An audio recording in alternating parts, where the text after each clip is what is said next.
For Syrians, December 8, 2024 will be stamped as a pivotal day in their history. The day when Russian media reports started coming in that President Bashar al-Assad had arrived in Moscow. That he and his family had fled Damascus and been granted asylum in Russia.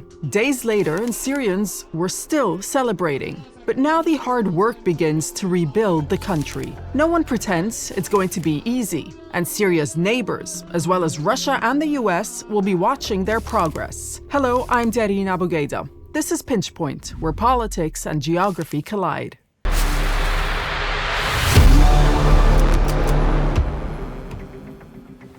By the time this man, Ahmed al-Sharaa, also known as Abu Mohammed al-Jolani, walked into Damascus victorious, al-Assad was long gone and hope had been raised. في غضون 11 يوم بفضل الله عز وجل تتحرر سوريا من شمالها إلى جنوبها ومن شرقها إلى غربها. الحمد لله. هذا مدد من الله عز وجل. الحمد لله رأينا بأم أعيننا كيف أن عذابات 13 عاما تتعافى من خلال هذا النصر العظيم.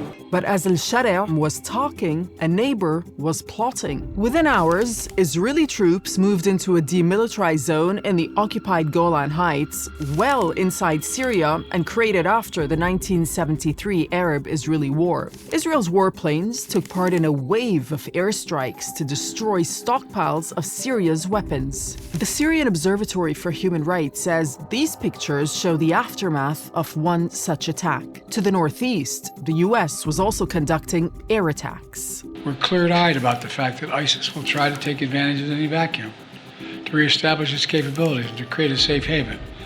We will not let that happen.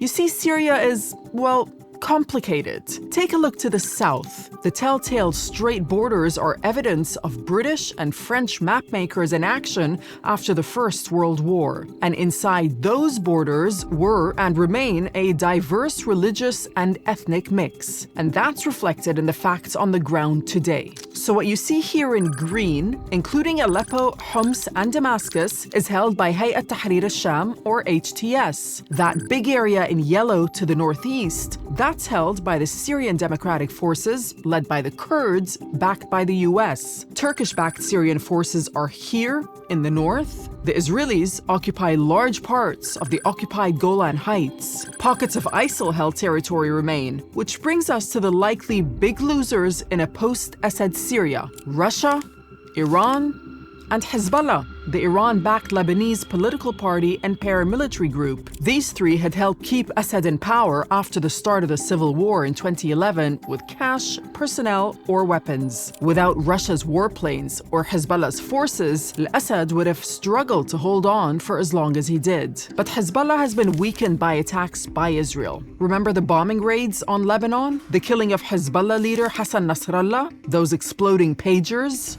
As for Russia, it has another priority: Ukraine. Moscow appeared to be finding it tough fighting on two fronts. Something had to give, and that something was Assad. The ousting of the Syrian president has thrown the future of Russia's military bases, including the Hmeimim air base in Latakia and the Tartus naval yard, into question. For its part, Moscow says it's pulling back, but not pulling out. The problem for them is that they now have to deal with HTS, which the Russians have been fighting and killing on al-Assad's behalf for more than a decade. And HTS is no friend of Iran or Hezbollah either, and for much of the same reason. Iran insists it hasn't been weakened by al-Assad's fall. But no Iranian forces remain in Syria, and the roads through it, which Tehran used to supply Hezbollah in Lebanon, are now firmly closed to them. Which brings us to Turkey, which has been backing elements of Syria's opposition in the north and is home to almost 3 million Syrian refugees. Its enemies remain in Syria. ISIL for one, Kurdish independence fighters for another. The Turkish military says this video shows their drones destroying Kurdish arms convoys. This appears to be the result, and all after the al-Assad regime had fled. Suriyelilerin güvenli ve gönüllü geri dönüşlerinin sağlanması ve ülkenin yeniden imarı için çalışmalarımızı sürdüreceğiz. Zor günlerinde Suriyeli kardeşlerine el uzatmış olan Türkiye, Şam'da açılan yeni sayfada da yanlarında olacaktır. Suriye halkının da bu altın fırsatı iyi değerlendireceğine inanıyoruz. DAEŞ ve PKK'nın mevcut durumdan fayda sağlanmasının önlenmesi, Suriye'yi terörizm için güvenli liman olmaktan çıkartacaktır.